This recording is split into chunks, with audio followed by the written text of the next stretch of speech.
ہمارے شہر کی دیواریں جو ہیں وہ ہمارے ذہن کی گندگی کی عکاسی کرتی ہیں۔ کہنے کو تو دیوار پردہ ہے، یہ نہیں تو چھت کی تعمیر تک ممکن نہیں۔ دیوار سہارا بھی دیتی ہے اور سایہ بھی، مگر یہ اریاں پوسٹر، حکیموں کے زو مانی اشتہارات اور ہماری سوچ کے عکاس فکرے، جی ہاں، یہ میرے شہر کی دیواریں ہیں، بے چاری دیواریں۔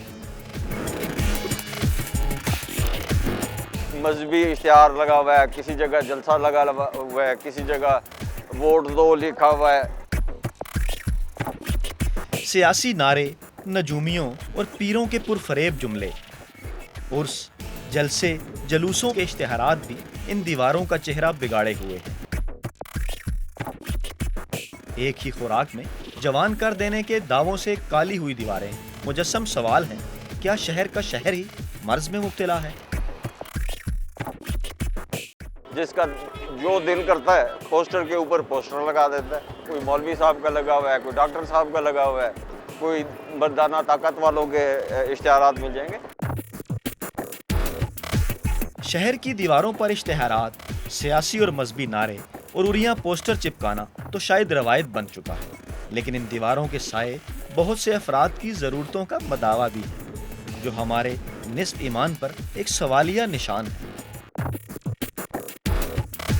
دیواروں پہ ایک تو حکیموں کے اشتہارات ہوتے ہیں، جنسی بیماریوں کے اشتہارات، یہاں پیشاب کرنا منع ہے، ہم گند ڈالتے ہیں اور گند لکھتے بھی ہیں۔ دیوار سایہ اور پردہ ہی نہیں، بہت سو کی روزی روٹی کا ذریعہ بھی ہے۔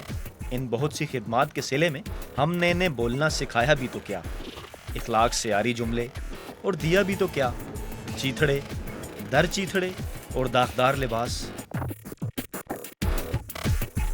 کہتے ہیں کسی قوم کا ذوق ملاحظہ کرنا ہو تو اس کے شہروں کی دیواریں دیکھنی چاہیے۔ جی ہاں، دیواریں دیکھ کر ہم یہ اندازہ لگا سکتے ہیں کہ ہماری آنکھیں کیا دیکھنا پسند کرتی ہیں۔ شاید شاعر نے دیواروں پر اشتہاری جملوں، سیاسی و مذہبی نعروں اور فلمی پوسٹرز کی بھرمار دیکھ کر ہی کہا تھا کہ سر پھوڑنا وہ غالب شوریدہ حال کا، یاد آیا مجھے تیری دیوار دیکھ کر۔ کیمرہ مین نیر عباس کے ساتھ فیاض راجہ، جیو نیوز، راولپنڈی۔